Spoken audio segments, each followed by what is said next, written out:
নমস্কাৰ, আসসালামু আলাইকুম। আশা কৰোঁ আপোনাৰ সকলো ভালে আছে। মোৰো বৰ্তমান ভাল। আজি ভাবিলোঁ পনীৰৰ ৰেচিপি বনাওঁ। এয়া মই সকলোবিলাক যোগাৰ কৰি ল'লোঁ। এতিয়া ফ্ৰাই পেনখন পাতি ল'লোঁ, তাত অলপ তেল দিলোঁ। তেলতে এতিয়া মই কাটি থোৱা পিঁয়াজ, আদা, নহৰু, বিলাহী, কাজু বাদাম নাছিলে কাৰণে মই এতিয়া পিস্তা বাদামকে পানীত তিয়াই বাকলিটো গুচাই লৈছোঁ। এতিয়া সকলোবিলাক এনেকৈ দি পেলাই মই এতিয়া অলপ ভাজি ল'ম ধুনীয়াকৈ ভাজি ল'লে বেছি দেৰি নালাগে পনীৰ বনাবলৈ।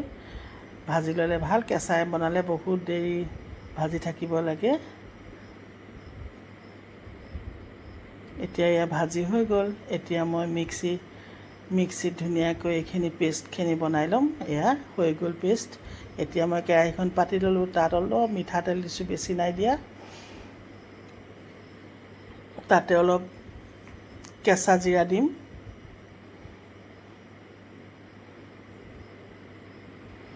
লং, ইলাচি, ডালচেনি কেইটামান, গৰম মছলা হয় পেলাই দিছোঁ, গোন্ধটো ভাল লাগে, পিছত উঠাই দিম। এতিয়া মই পেষ্টখিনি ইয়াতে ঢালি দিছোঁ ধুনীয়াকৈ। এতিয়া ভাল ধৰণে মই পেষ্টখিনি ভাজি ল'ম। বেছি দেৰি নাভাজিলেও হ'ব, কাৰণ মই আগতে ভাজি লৈছিলোঁ যে গোটেইখিনি। এতিয়া মই মিক্সি বাতিটো ধুই ইয়াত তাৰ পানীখিনি দি দিছোঁ, দি পেলাই অকণমান মজাই ল'ম।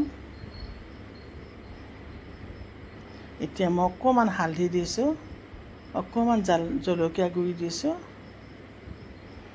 অকণমান ধনিয়া গুড়ি, জিৰা গুড়ি নাই, অকণমান আছিলে সেয়াকে দিলোঁ। ভাল ধৰণে এয়া মিলাই লৈছোঁ। মছলাখিনি ভালকৈ মজাই ল'ম। আকৌ এবাৰ পানীটো শুকোৱালৈকে এয়া চব হৈ গ'ল। এতিয়া মই ইয়াত অকণমান নিমখ আৰু অকণমান চেনি দিম, তেতিয়া খাবলৈ সোৱাদ হয়। এতিয়া মই ইয়াত পানী নিদিওঁ, তাজা গাখীৰ ব্যৱহাৰ কৰিছোঁ। এয়া তাজা গাখীৰ ঢালি দিছোঁ মই। যিমানখিনি আপোনালোকে যিমান গ্ৰেভি ৰাখিব বিচাৰে, বেছিকৈ ৰাখিব বিচাৰে বেছিকৈ দিব পাৰিব গাখীৰ।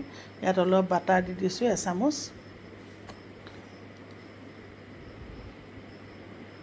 এতিয়া দি পেলাই অকণ মিলাই এতিয়া মই পনীৰখিনি ইয়াতে ঢালি দিম।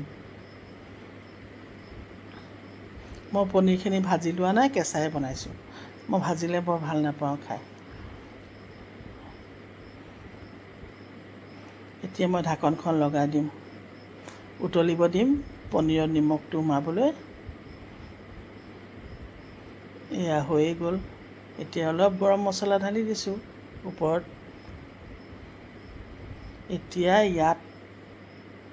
ইয়াক মজাই পেলাই তাৰপৰা ইয়াত অলপ এচামুচ ঘিউ দি দিম, গৰু ঘিউ। তেতিয়া কি হয়, চেণ্টটো বৰ ধুনীয়া হয়, খাবলৈ টেষ্ট হয়, চেণ্টটো ভাল হয়। অকণমান গৰু ঘিউ দি দিছোঁ এনেকৈ এচামুচ। এয়া মোৰ পনীৰ ৰেডি হৈ গ'ল। আজিলৈ আহিছোঁ, কালি আকৌ লগ পাম নতুন এটা ভিডিঅ' লৈ।